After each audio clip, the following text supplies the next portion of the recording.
sekalian, saya Muhammad Rafi Zaidan. Saya Saskia Fadila Tunisa. Saya Rina Safira. Saya Afifa Dwi Nuraini. Saya Fira Zurioji.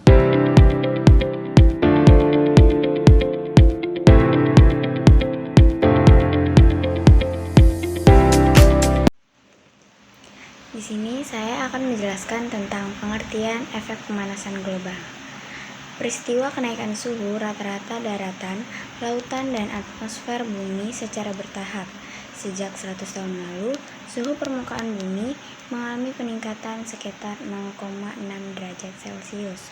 Oleh karena itu, peneliti dan ilmuwan mulai melakukan penelitian mengenai fenomena ini. Sejak abad ke-20, penyebab utama kenaikan suhu ini adalah konsentrasi gerak rumah kaca yang meningkat tajam. Assalamualaikum warahmatullahi wabarakatuh. Perkenalkan, nama saya Dina Safira. Saya dari kelas 10F. Sini saya akan menjelaskan beberapa penyebab utama efek pemanasan global. Satu itu emisi gas rumah kaca yang dihasilkan dari aktivitas manusia, terutama pembakaran bahan bakar fosil seperti minyak, gas, dan batu bara untuk energi, transportasi, dan industri.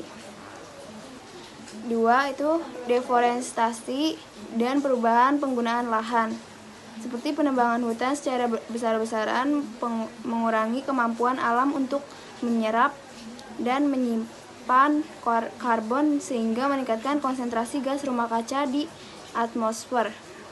3. Aktivitas pertanian dan peternakan. Praktik pertanian intensif dan peternakan hewan ternak menghasilkan emisi gas metana dan nitrous oksida yang berkontribusi pada pemanasan global. Itu sudah. Dampak efek pemanasan global. 1.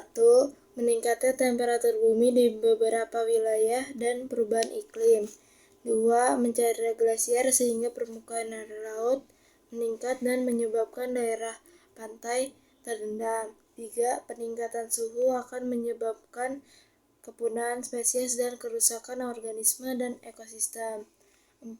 Hilangnya terumbu karang karena peningkatan suhu dan pengasaman air laut. 5. Curah hujan dan cuaca tidak menentu sehingga menyebabkan terganggunya hasil panen. 6. Lapisan ozon yang menipis. Perjanjian internasional yang menangani EPG. Pertama ada Protokol Montreal. Protokol Montreal adalah sebuah traktat internasional yang dirancang untuk melindungi lapisan ozon dengan meniadakan produksi sejumlah zat yang diyakini bertanggung jawab atas berkurangnya lapisan ozon. Traktat ini terbuka untuk ditandatangani pada 16 September 1987 dan berlaku sejak 1 Januari 1989. Yang kedua ada Protokol Kyoto.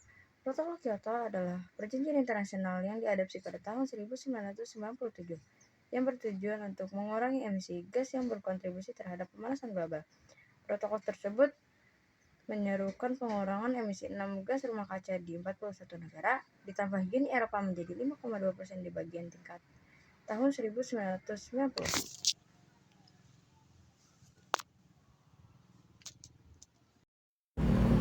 Gas-gas efek rumah kaca, gas karbon dioksida atau CO2. Karbon dioksida terdiri dari karbon dan oksigen yang berada di sekitar lingkungan. Metana atau CH4. Metana terbentuk dari karbon dan air yang dihasilkan oleh rawa, sawah, dan peternakan, dan sampah sisa makanan, dan penggunaan gas bumi dan batu bara. Yang keempat ada dinitrogen dioksida atau N2O. Dinitrogen dioksida dikenal sebagai penambah kecepatan di kendaraan dan roket. Namun secara alami N2O dihasilkan oleh bakteri di tanah dan laut. Yang keempat ada ozon atau O3. Ozon merupakan lapisan di langit pada stratosfer yang berada di ketinggian 30 km. Lalu ada klorofluorokarbon atau CFC. Senyawa ini terbentuk dari unsur klorin, karbon, hidrogen, dan fluorin yang diciptakan manusia untuk senyawa kimia pendingin yang dikenal sebagai freon. Cara mengurangi efek pemanasan global. Pemanasan global dapat diatasi dengan tindakan nyata oleh semua umat manusia di berbagai penjuru dunia. Eksploitasi alam yang selama ini dilakukan harus dikendalikan dengan baik. Berikut ini adalah beberapa upaya sederhana untuk mengatasinya. 1. Mengurangi penggunaan kendaraan bermotor. 2. Menjaga kelestarian alam. Eksploitasi hasil alam yang berlebihan lebih banyak merugikan ketimbang menguntungkan untuk jangka panjang. 3. Mengontrol pemakaian listrik. Penggunaan listrik yang berlebihan juga dapat menimbulkan pemanasan global. 4. Mengendalikan limbah. Limbah dapat mengeluarkan gas berbahaya ke udara.